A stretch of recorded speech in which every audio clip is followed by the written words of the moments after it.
Sí. Bueno, esto es para los analistas, esto lo tengo que reconstruir.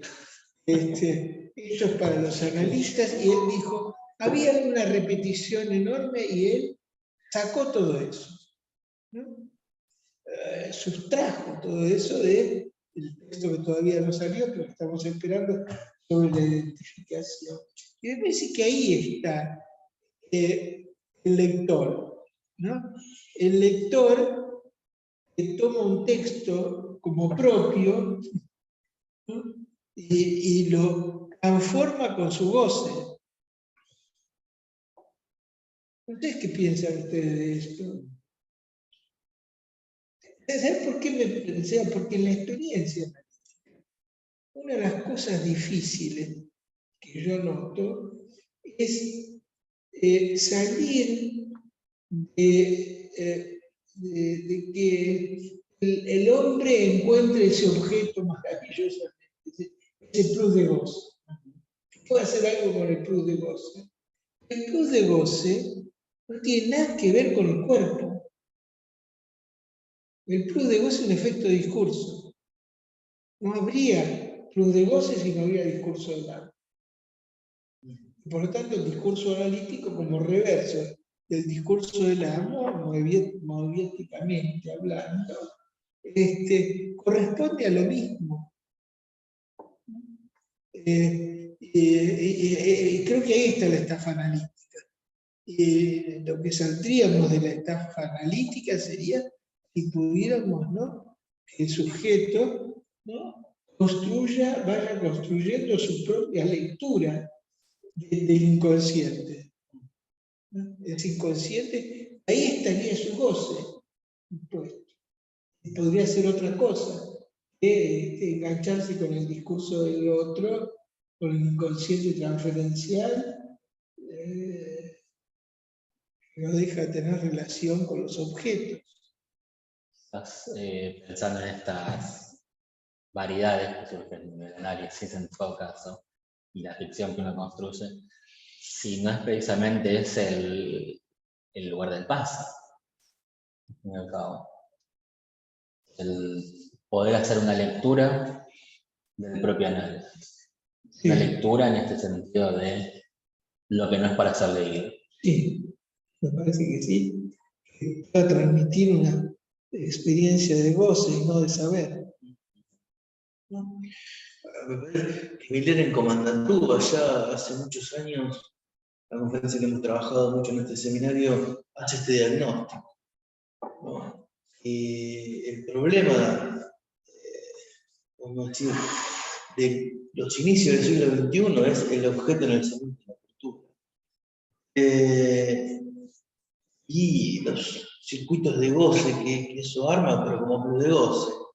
Ahora, habría que ver hasta qué punto, ¿no?, se pudo trabajar esto en la escuela, porque se escucha mucho sostener la dimensión del objeto, ¿no?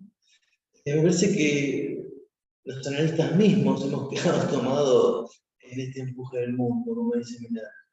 Él hace un diagnóstico que fue muy fuerte en ese momento y me parece que valdría la pena retomarlo. Que la única salida es el psicoanálisis. Pero el psicoanálisis, me parece, si se vale de estos aportes de experimentación, de cómo construir, cómo alcanzar una singularidad del goce, y desde ya que eso no es con el discurso. Yo me acordaba de otro texto de Borges, El libro de arena, que llama un tipo que ¿cómo es? Un libro monstruoso, ¿no? Un libro monstruoso, ¿no? Que el tipo colecciona Biblias, y se la llevan, y es un libro muy particular porque vos, en la página 45, cuando das vuelta a la página, saltás a cualquier otra. Cuando querés volver a la 45 ya no está esa, es un libro que se transforma todo el tiempo, es un libro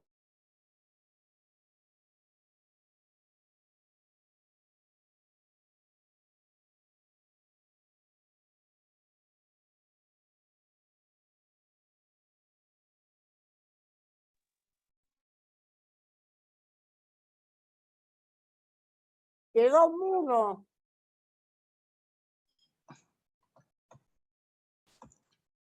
Y ¿Ahí sí, nos escuchan? ahora sí, ahora Se sí. ve acá en el Zoom. Quedado mudo. Se nos cayó la conexión un segundo. ¿Se escucha ahí? Ahora sí, Guido. Y ahí Ahora sí, sí. ahora sí. No, una cosita más quería decir que se me ocurría respecto a ese libro, que ese era un libro indestructible, ¿no? Que no podía desaparecer del mundo. Ahora, lo único que le quedaba a quien lo poseía era poder leerlo y hacer algo con eso, ¿no?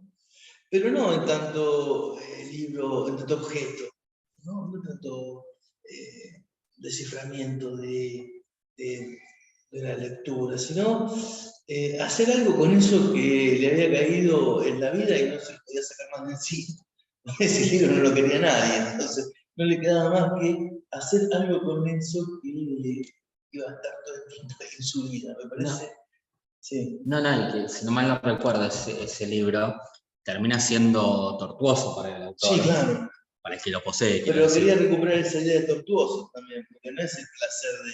No, era un libro infinito, donde no importa dónde lo abras, siempre había más páginas. Y nunca podías volver a la página ya visitada. Volvías a la página anterior y ya tenía otra numeración, mostraba otras cosas. Que aparte era inentendible el libro. Pero me acuerdo que al final, si mal no me acuerdo, después lo buscamos. No tengo hoy el libro. Borges plantea que la manera que logra deshacerse del libro, que ni siquiera logra deshacerse de esa tortura, pero sí del libro, es esconderlo. Debe ser la conexión de internet de la... Sí.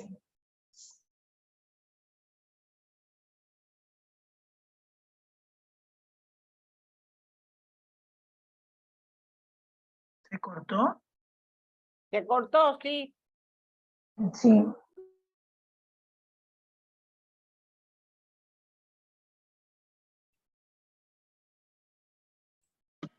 No se escucha ahora.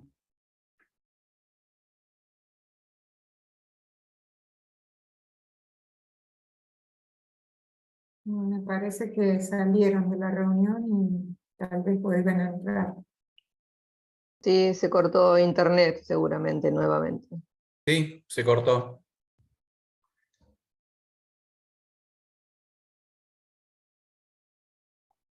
Sí, se cortó internet.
Hola, ¿se escucha ahí? Sí, Ahora sí. Ahora.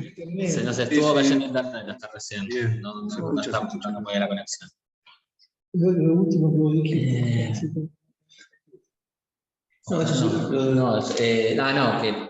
Que estábamos diciendo el libro de Arena. Que la salida que encuentra al final del texto, del cuento, si no me acuerdo, la solución que encuentra, que no le soluciona nada en realidad, es perderlo en la Biblioteca Nacional. Es ir a esconderlo en algún estante perdido por allí, pero que lo recuerda. Digamos, que está en el estante número tal de tal, No de puede tal, olvidarse. y no logra olvidarse dónde queda el libro, efectivamente. Es decir, el objeto no se lo saca de encima nunca. Bueno, quizás ese es el gran problema, que lo único que permite de sacarse el objeto de encima es el psicoanálisis. Y hacer algo con eso. Claro, de hacer algo no con el objeto, sino con el cuerpo, ¿no? Eso, Un obstáculo para hacer algo con el cuerpo.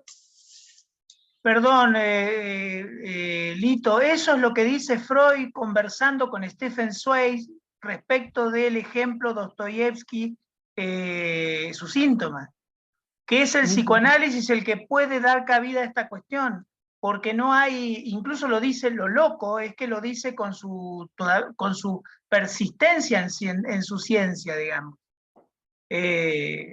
Porque fíjense que el ejemplo que dan del libro de arena es precisamente, no hay más que registros, cuando uno quiere buscar alguna frase, si uno no la marca, no hay armonía entre percepción y sentido. Vuelvo al ejemplo del decir, del escrito, de la letra que se vuela, no es la letra objetiva del enunciado, es precisamente la loquera de la enunciación cuando uno quiere buscar esa frase. ¿Me explico? No la va a encontrar, porque aparecen los registros complicando la cosa. Lo que pasa es que yo quiero escucharlos respecto de Barthes, porque me parece que de la parte que se reseñó, el último parágrafo que habla de Barthes es el más complicado.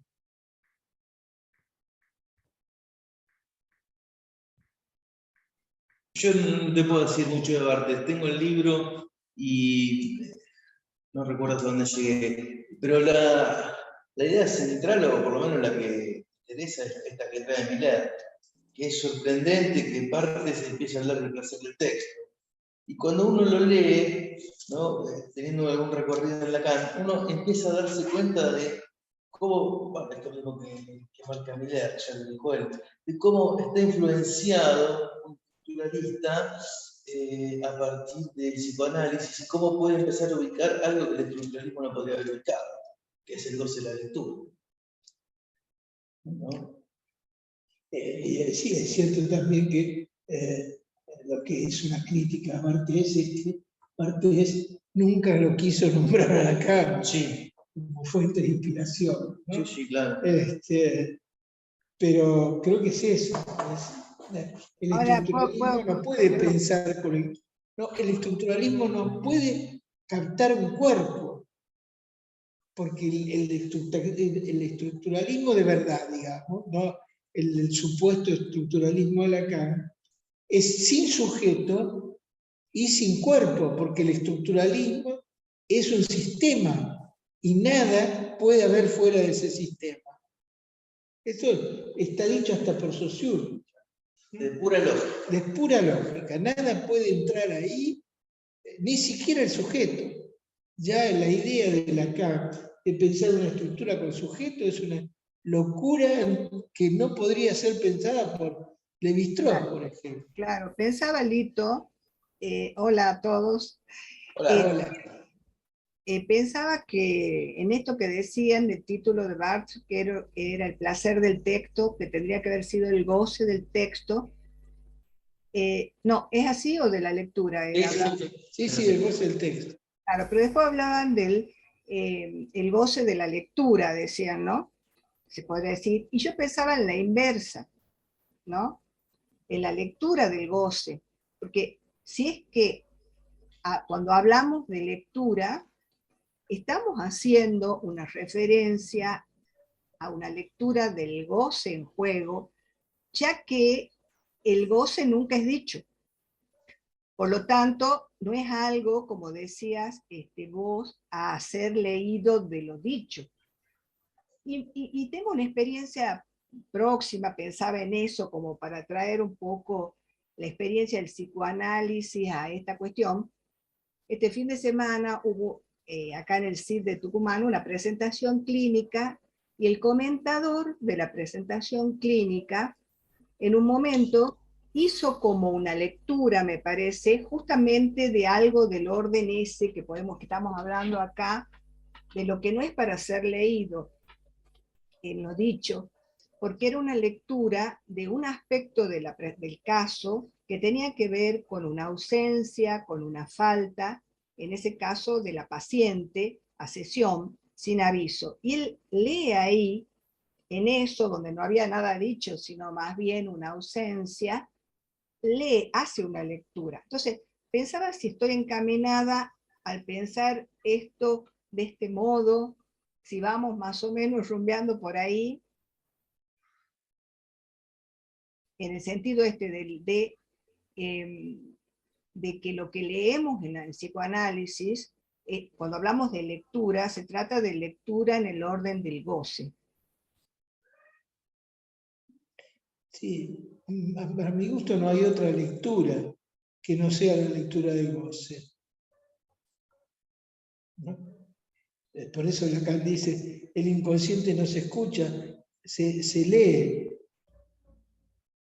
Pero me parece que ahí habría que poner algo que estuvimos debatiendo un poco, pero no lo hemos presentado todavía, que es, ¿qué diferencia hay entre enunciado, enunciación y decir?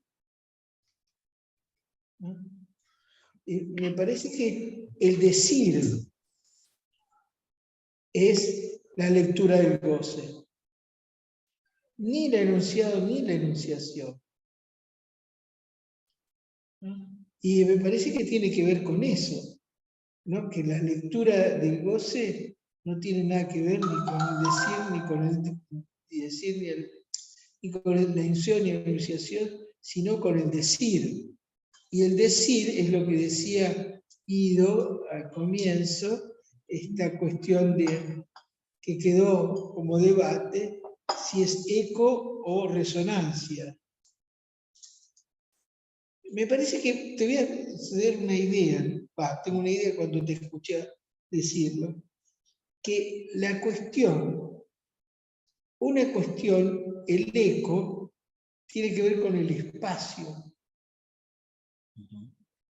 La resonancia tiene que ver con el tiempo. Al revés. ¿No? ¿Por qué decís al revés? Porque el eco marca una diferencia temporal. No, el eco marca una diferencia espacial. Tal es así que, por ejemplo, cuando vos vas en un barco, tenés un aparato que larga un sonido que rebota y vos podés calcular la distancia.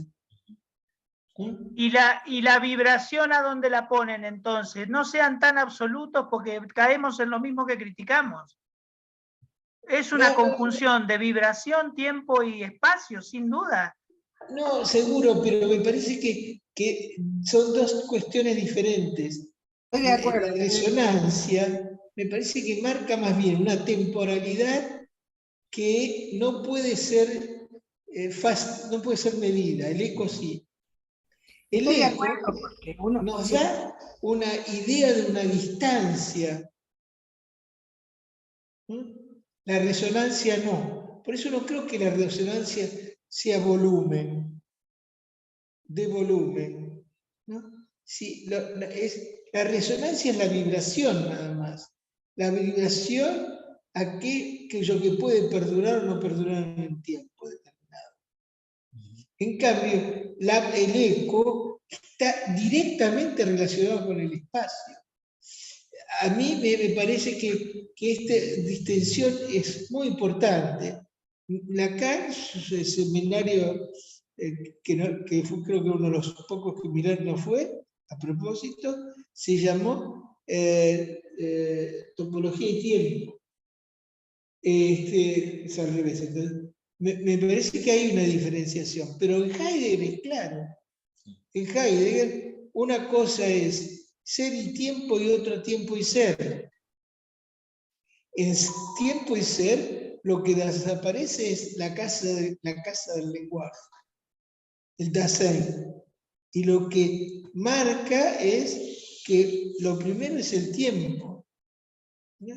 Y en algún lugar Lacan, o Miller, creo que es lo mismo, dice que lo real no es el espacio, lo real es el tiempo. ¿Cómo? En el momento de concluir. El momento de concluir. Dice que lo real es el tiempo. Y tal es así que la definición del síntoma es acontecimiento, que es tiempo. No es espacio, es tiempo. ¿No? Me parece que por eso quizá es cierto. Hay una cuestión que uno puede decir, ¿por qué nos resistimos a ciertas cosas. Una colega de Valencia me mandó un mensaje preguntándome algo, ¿no? Tuvo una mesa en la cual se debatió algo y ella presentó el concepto de iteración y no era aceptado el concepto de iteración. Es cierto, pero nos pasó lo mismo a nosotros. Cuando presentamos, ¿se acuerdan de la serie El 1? Sí, claro. Que una persona mandó a quemarlo ese libro directamente. Me llamó la atención porque sé que es una persona democrática, ¿no? Y quemar libros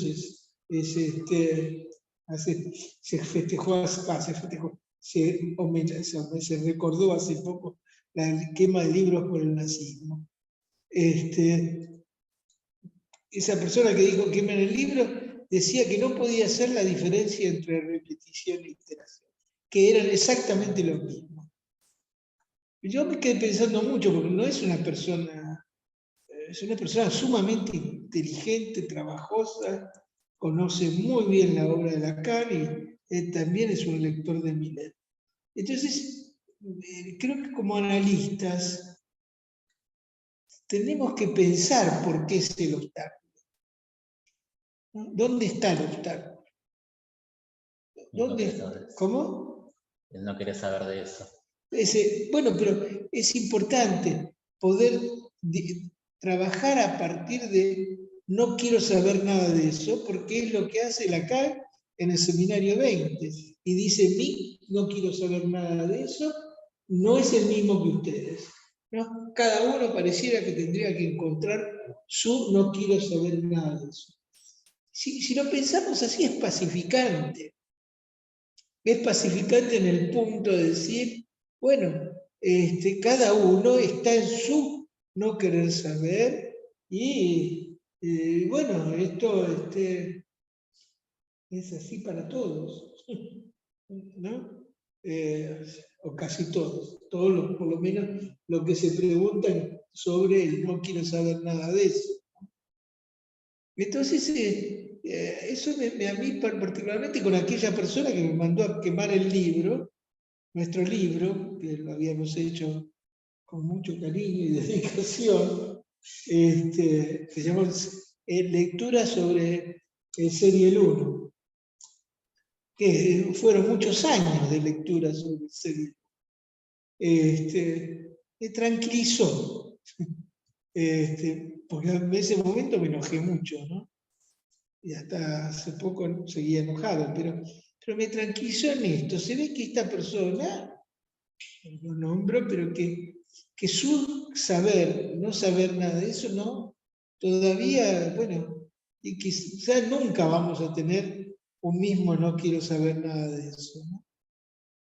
Es que precisamente ese libro no repite a nadie. A ver, vamos a ubicar estas cuestiones. Sí. O sea, son espinosismo en acto.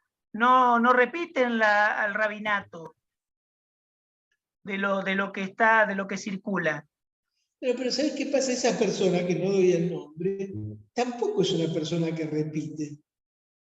Es verdaderamente un tipo con mucha creatividad. Bueno, pero por eso te decía... Voy a decir el nombre, porque en última instancia no lo estoy criticando, ¿no?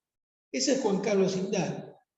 Que nos dio una gran mano grande con el libro, porque después te dijo eso, se empezó a meter con todo. Y bueno, pero es lo mismo que pasa con Barthes, es lo mismo que pasa con Barthes, sí lo nombra Lacan, y ya está publicado, son los seminarios publicados del discurso amoroso. Por supuesto que esa enunciación no puede salir de la semiótica y de la retórica, es un esfuerzo infernal, pero aparece Miller y aparece el psicoanálisis, no aparece la iteración, claro, está con fines literarios, de cada obra, obra por obra. Pero sí, me explico. ¿No? Para ser psicoanalista hay que salir de la semiótica. Exacto. Pero por eso... Sí. No, pues está Susana pidiendo la palabra. No, es cortito porque si no nos estaba pensando en relación a esto de la diferencia entre el eco y la resonancia, esta cuestión del tiempo y del espacio. Pregunto, ¿no? ¿Es posible pensar el eco que nos plantea y nos da una dimensión de espacio, pero también de tiempo, en esto de lo que tarda el eco en retornar? Pero en relación a la resonancia, ¿podemos pensar el tiempo de la simultaneidad? O sea, no hay tiempo. No, si vos misma lo dijiste, el tiempo de la simultaneidad. Lo que pasa es que no es el tiempo cronológico, pero lo simultáneo No es el es un tiempo cronológico. también. Bueno, ¿lo podemos pensar así? A ver, hay un tema con el eco, si lo pensamos en una diferencia temporal. Pues estamos hablando del goce, no podemos estar metiendo la cronología en el medio, tampoco. Yo todavía no lo tengo resuelto bien cómo articular estos dos conceptos, ni de qué manera se articulan. Pero me parece que ahí hay un problema sobre cómo pensar el tiempo, si lo introduce el eco o no. Pues si lo introduce el eco una cierta temporalidad subsecuente, digamos, ya ahí estamos introduciendo una diferencia. Con lo cual se nos cuela el significante. Habría que ver eso también.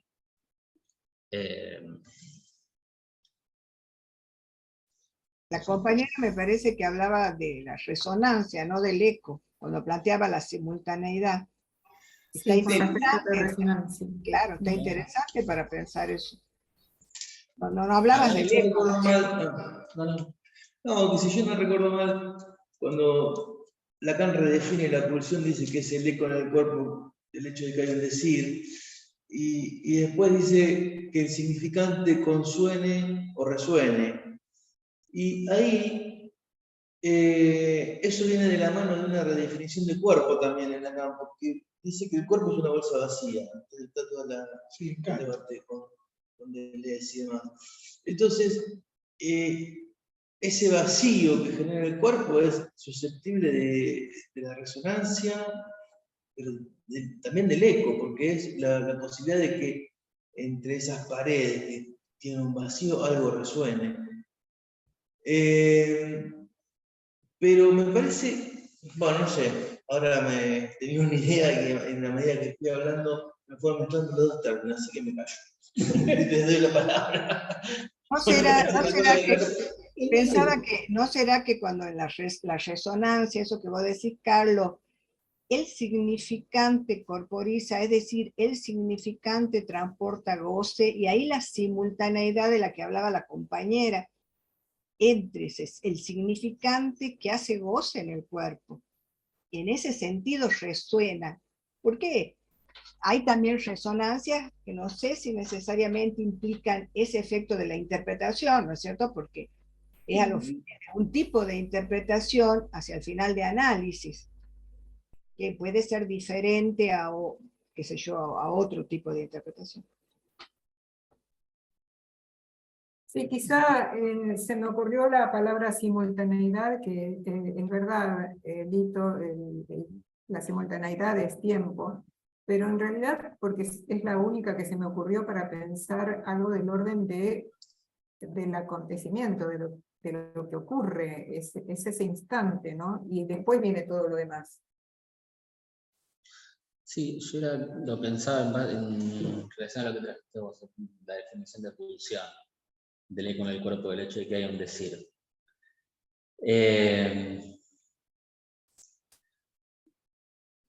Digamos, me suena más precisamente a el eco en tanto que iteración, de alguna forma. Donde ese decir se puede decir una sola vez, no puede volver a ser dicho, en todo caso. Pero que en todo caso, digamos, a ver, habría que pensar si el eco en el cuerpo no es también un decir. al fin y al cabo, Sí, donde el no hecho- marca una diferencia. Entonces, es quizás en este sentido esto de la lectura, también, donde nunca es posible volver a leer lo mismo, digamos, donde siempre la lectura sería original. Acá justo, bueno, me pasaban una definición de resonancia, quizás para pensar que está buena. Por uno, efecto de resonar, está bien. Y por otro lado, sonido elemental que, junto con otros, acompaña al principal en una nota musical y comunica un timbre particular a cada voz o instrumento. Esto me parece que lo más atractivo en esto sería que comunica un timbre particular a cada voz o instrumento, ¿no? Claro, circular a cada uno. No hay una, la resonancia tiene que ver con cada cuerpo que resuene, ¿no?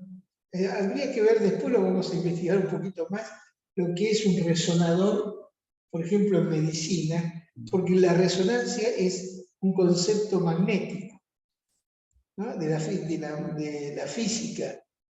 Y gracias a ese concepto es el resonador, por ejemplo, que es un aparato genial en ese sentido. No sé si ustedes vieron alguna vez cuando las imágenes que produce un resonador, ¿no? Que son imágenes magnéticas que se ponen en una pantalla y te construyen el objeto, pero tal cual, como si... Yo me sorprendí porque a mí me hicieron una resonancia de cerebro hace mucho tiempo y pedí verla, y cuando la vi era como si hubiesen sacado mi cerebro de dentro de la cabeza y yo lo estaba viendo, ¿no?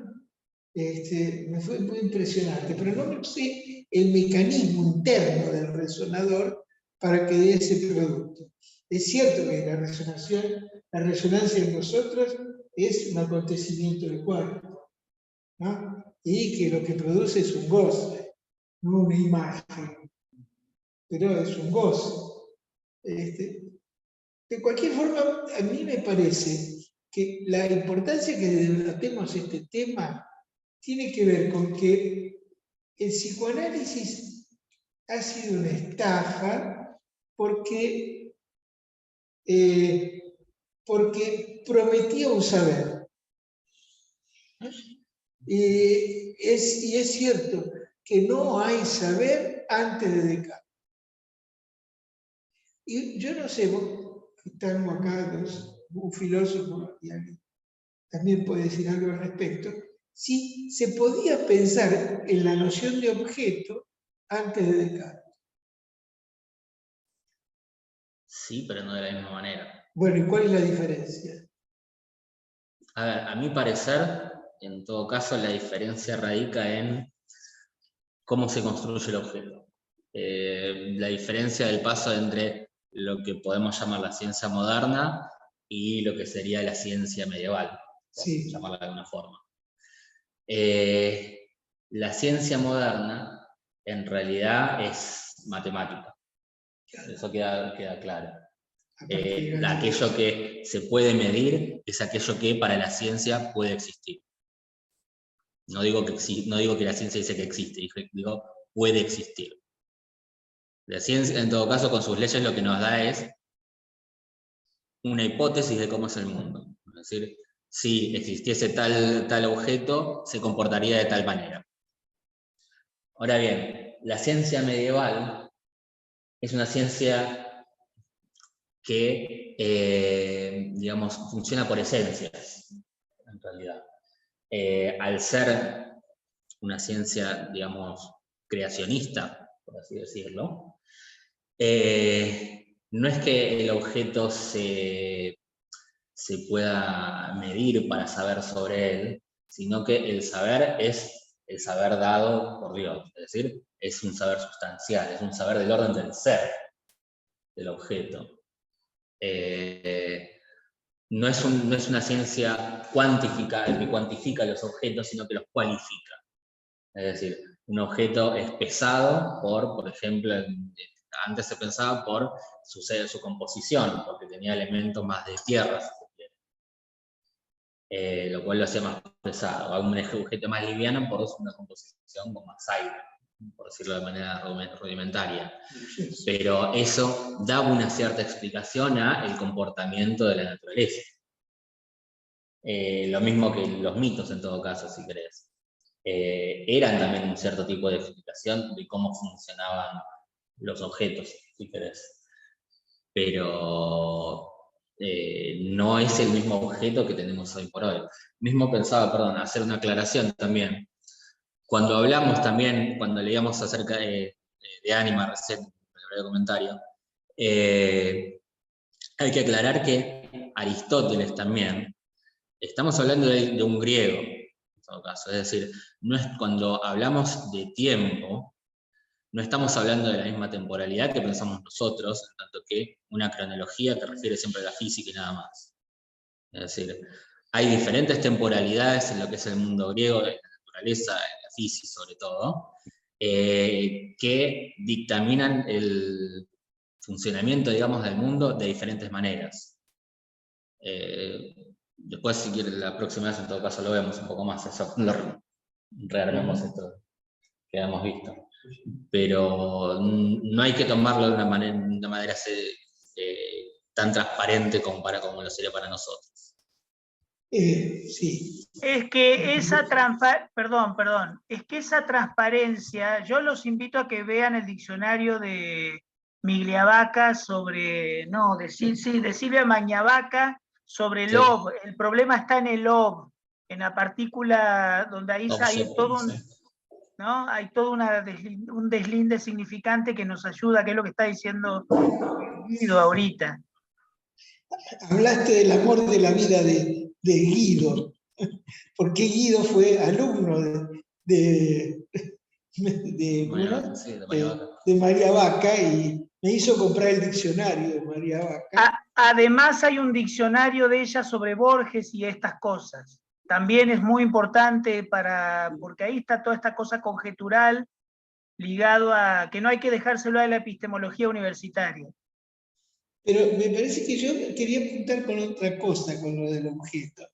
Me parece que sin Descartes, ¿sí?, y su teoría del sujeto, no habría un objeto medible.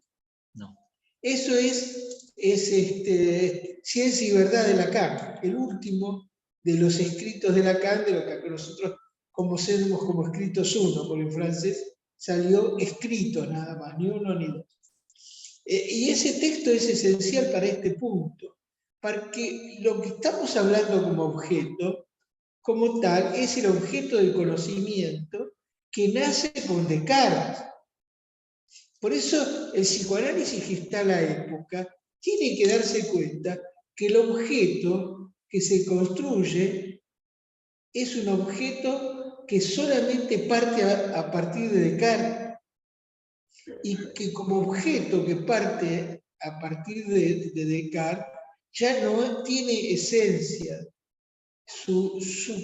tiene cualidad, cantidad.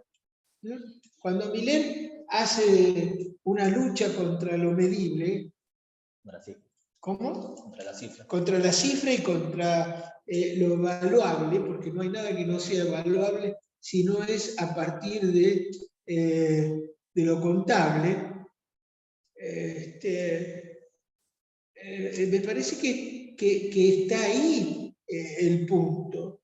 El punto que el objeto, sujeto, objeto y saber van de la mano. Cuando Lacan hace caer el sujeto supuesto al saber, y después en la méprise del sujeto supuesto saber, el engaño del sujeto supuesto saber, cae también el saber, no solamente el sujeto, sino el saber. Es por eso mismo que el objeto empieza a mostrar su cara de obstáculo.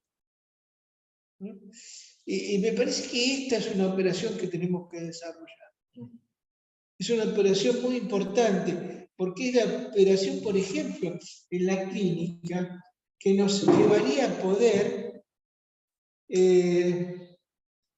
hablar de una clínica de la drogadicción al alcoholismo, o de cualquier otra adicción, que es la clínica de la época. el adicto no se da cuenta de que está jugado en un plus de goce en el cual está alienado al otro. ¿no? Por eso es tan importante la adicción, encontrar la falta en ser y no el ser.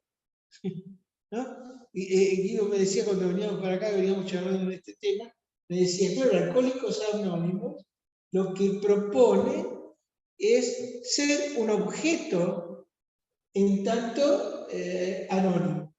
Es un objeto anónimo el alcohólico. ¿no? Y el psicoanálisis propone otra cuestión. Es la cuestión de hacer caer al otro para que el sujeto, ¿no? con eso caiga el objeto también y termine la alienación, concepto abandonado, ¿no? La alienación al otro, si no fuera porque Lacan lo retoma en relación al sujeto, pero creo que una doble alienación, que es la que muestra la actualidad. Si en el siglo XX el sujeto era lo que aparecía como alienación, en tanto era efecto del otro, lo que no nos dimos cuenta es que las fórmulas mismas que inventa Lacan para esa alienación, el objeto es producto de esa alienación, y por lo tanto hay una alienación al objeto. Y basta tratar a un alcohólico o un drogadicto para darse cuenta de este punto. ¿no? Y esa alienación es una forma de hacer del goce del cuerpo, creo, esto lo planteo así, goce fálico. ¿no? O sea, llevarlo a lo que fue planteado al principio del placer y que Lacan llama el goce del bla bla.